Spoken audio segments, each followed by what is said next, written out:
guys, welcome back. Today we are going to talk about some of the ways that I have been able to save money or earn money or keep money by speaking up. You may know, and if you don't, you will soon know that I'm a bit of a loudmouth. I am not shy. I am not a wallflower. And especially when it comes to money, I like to speak up. I don't always do everything that I should do in that regard. Even I have moments where I'm like, forget it. I don't care. That $2 is just not worth the effort. We all have our moments. But for the most part, if there is a way to save money or get money, I'm going to take advantage of it. So the ways we're going to talk about today, one of them is credit cards. And there is so much just in that topic that we can get into. And I think I will do a full episode just on credit cards. But here are some basics. Have you tried asking your credit card company for a lower rate? Maybe when you got the credit card, your credit wasn't stellar, you hadn't built it yet, whatever. And so you got kind of a starter rate on your interest.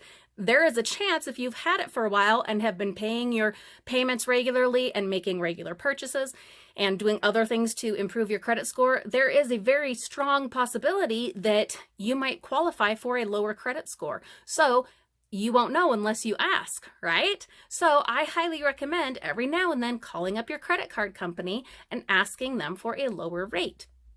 Why not? You're saving money. The other thing with credit cards that I'll mention is the rewards program. Are you taking advantage of those rewards programs? Most credit cards will let you take your rewards balance and apply it toward your principal balance on your credit card. So that can save you lots of money. It isn't allowed to take the place of a monthly payment, but it can be applied on top of that towards your principal. So why not? Some of you know, I have been incredibly sick the last few days, just a horrible flu. Today I am feeling significantly better and was even able to get out and play in the snow with the kids for like an hour. So stay tuned to see that because I'm going to show you. It was fun. But I do need notes because I'm still trying to clear my head up here. All right. Do you appeal tickets, fines, citations? Now, this isn't always going to work. Sometimes you're just in the wrong and that's all there is to it and you got to pay the piper, all right? Okay. But there are other times when you know you didn't do something wrong or you definitely didn't do it intentionally or something wasn't clearly marked or blah, blah, blah, whatever the reason. And sometimes even if you were in the wrong, you can get the benefit of a first time, one time only kind of forgiveness type thing. I had this happen with a parking citation at my university. It turned out I was in the wrong, though it was not clearly, obviously marked as it should have been, but I was definitely in the wrong. I went ahead and appealed it anyway, and because I had a clean record, they went ahead and expunged it for me. I didn't have to pay it, so that was fantastic. What other opportunities have you had where you have appealed something and been able to have a fine or a charge taken off? This is another thing that you can do with your bank accounts if you have like overdraft fees or late payment fees with your credit cards or assorted other entities that you have to pay money to. So keep that in mind. A lot of times you can get that first appeal for free. They'll give you the benefit of the doubt, or they'll just be nice because it was, it's a one-time thing. So keep that in mind. All right. Returns and exchanges.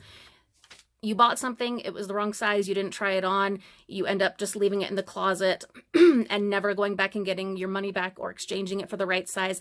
That is lost money. That's money out of your budget. That's money taken away from your dreams and your goals. Make sure to make the effort to exchange it, return it, whatever. And this is with anything that you possibly can exchange or return, or say they overcharged you, or they charged you for, an extra box of Cheerios or whatever. Note these things on your receipts. Ideally, check your receipt before you leave the store and see, look at everything. I would say watch as the cash register is ringing things up if you can, to make sure no boo-boos happen. But if you weren't able to do that, check the receipt.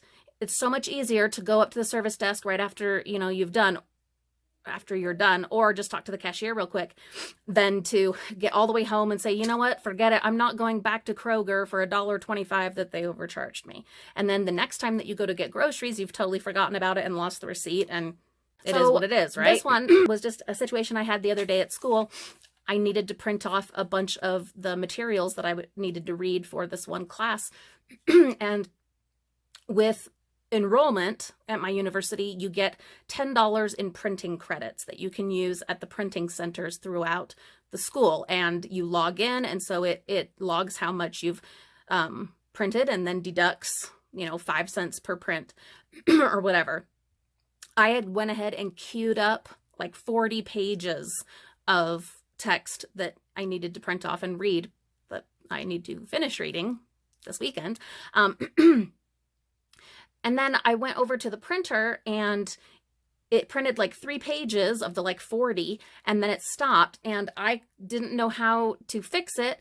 Then it started flashing that it needed paper in this one tray that I could not find, and I almost was going to just give up and say, well, forget it. I guess I'll have to go to the, the regular printing center, because I was doing this in one of the classrooms where I had just had class. But then I thought, no, forget it. This is money. This is my money. And plus, I don't want the hassle of having to go to another printing center and doing all this all over again. So my professor was still in the class because he had another class coming in. And I was like, I'm not shy. Plus, I love this guy. And why shouldn't I ask? And so I asked him for help, and together we figured it out, and I got all of that stuff printed off.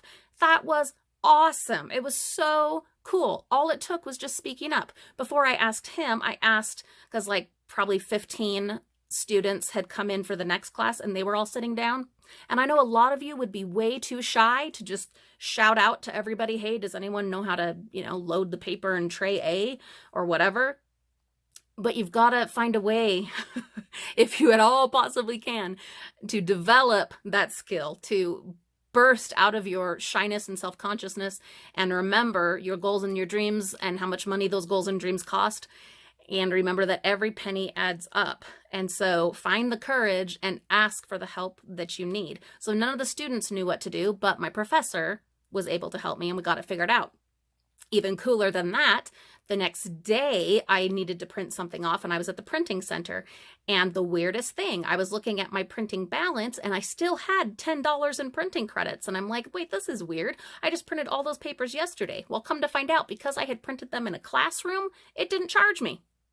It just charged me at the printing center. So there's even more money saved. Do you need to talk to a manager? Do you have a coupon that you know is a good coupon and it's for the right item, but your cashier is giving you, all this trouble for trying to use this coupon?